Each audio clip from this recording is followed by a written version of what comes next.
Welcome back, friends. I'm Jason, and you are not ready enough. Here's some quick tips to make sure you are more prepared.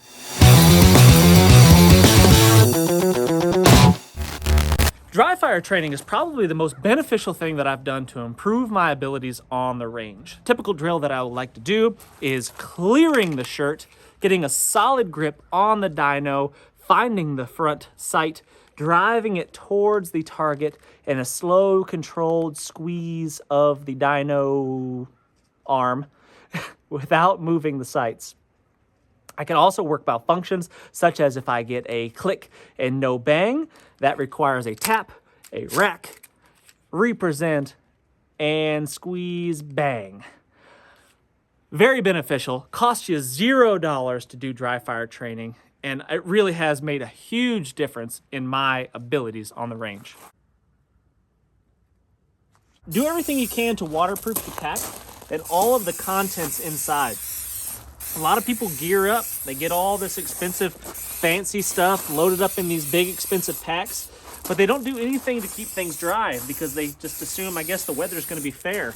You want to make sure that you can keep everything that you have inside this pack dry as much as possible, and this Scotchgard stuff works really, really well as far as repelling rain.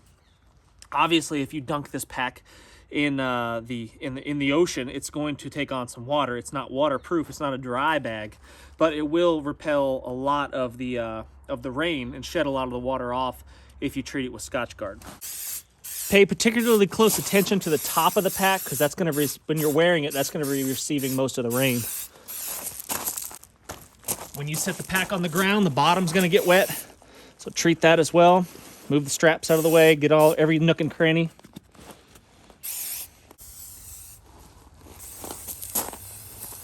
In addition to waterproofing the exterior of your pack, keeping it in individual dry bags, such as this one, also does a world of good for keeping things dry. So I wouldn't do this for everything, obviously, but for things that I'm really, really interested in keeping dry, like extra clothing, that's what's in here, for example, I might stick it in a dry bag in there as well, just one more layer of protection against the rain.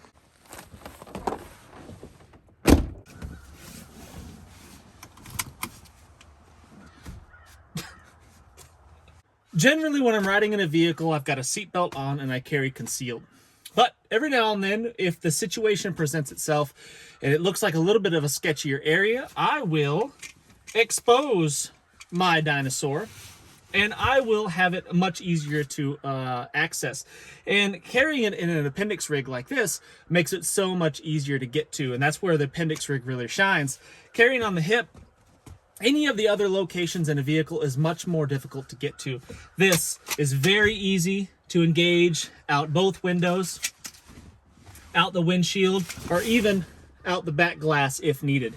I don't like the dyno carriers that mount to the vehicle in a fixed position. I don't like those very much because if I have to leave the vehicle in a hurry, there's a possibility, if I'm thinking about all kinds of other things, craziness is going down, I might happen to leave that thing there, and that might be a big mistake. So I like to always have it on my person. Is it that comfortable? No. Sometimes after long car rides, it's a little bit uncomfortable and annoying, but for the most part, I still like to keep it there. Now, I understand that this may hurt your feelings, but a lot of people that are against the appendix carry of the dyno do it because they have some sort of a gut, and that's pushing the dyno out and causing it to dig into your pelvis. And I get that that's uncomfortable. And I get that that's why you choose to carry in a different position. But let's, instead of working around the primary issue in the first place, why don't we fix the primary issue? Because that's going to save you so much headache in the future as far as health problems, health concerns. It's going to make you stronger, fitter, faster. You're going to be able to take on those challenges as they present themselves if some sort of emergency situation should arise. Everybody wants the shiny, fancy stuff, the brand new dyno in the appendix rig, but if your gut is pushing it out so far that you can't even carry the thing comfortably, there's no point. And if you can't comfortably carry it, you're probably not going to. Be a better human being. How about that?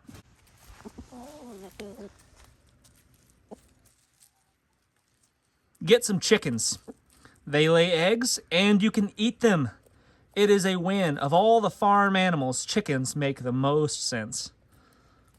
Plus, they free range. You don't even have to feed them. I hardly feed my chickens anything. Occasionally, I'll throw them out a handful of feed or scratch, and that's pretty much it. They dig through the compost here and get what they like, and then they get the rest of their food up here in the woods, scratching around, digging, or eating bugs out in the field. If you got room for it, get the chickens.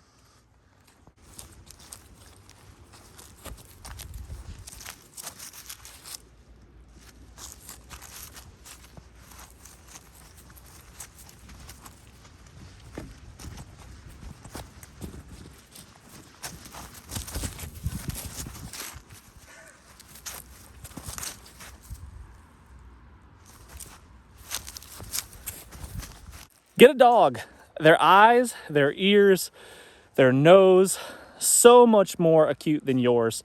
They will let you know when threats are around. They can bark and alert you when there's danger near. Such a big deal. One of the best security measures that you can take for your household. Don't be afraid to take on challenges and learn new skills. There may come a time when you are required to do something.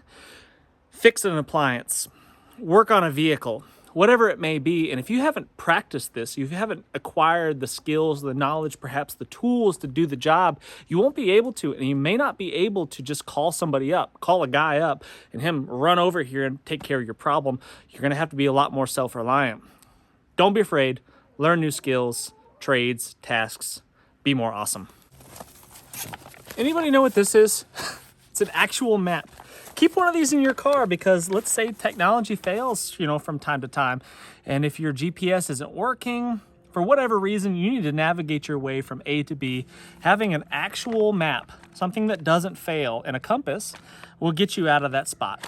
Little TP in the vehicle is a nice touch. You never know when the lady's got to stop over on the side of the road and use the bathroom, and they like to use the toilet paper. Trash bags, super helpful to have these big 42-gallon, 55-gallon drum liners in your vehicle. Let's say you got to crawl underneath the thing in the swampy, muddy muck when it's raining.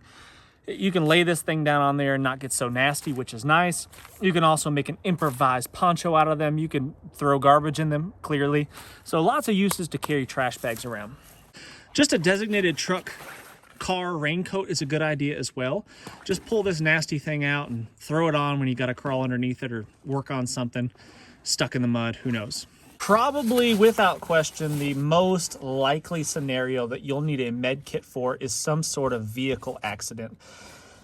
Not the drive-by, not the gunfight at the OK Corral, but probably some sort of vehicle collision. So having a really, really good quality med kit like this one from Bear Independent or Refuge Medical is a solid idea, and you should definitely keep one in your vehicle. All right, guys, well, I really do appreciate you watching. I hope these tips have been helpful in some form or fashion, or at least a little bit entertaining.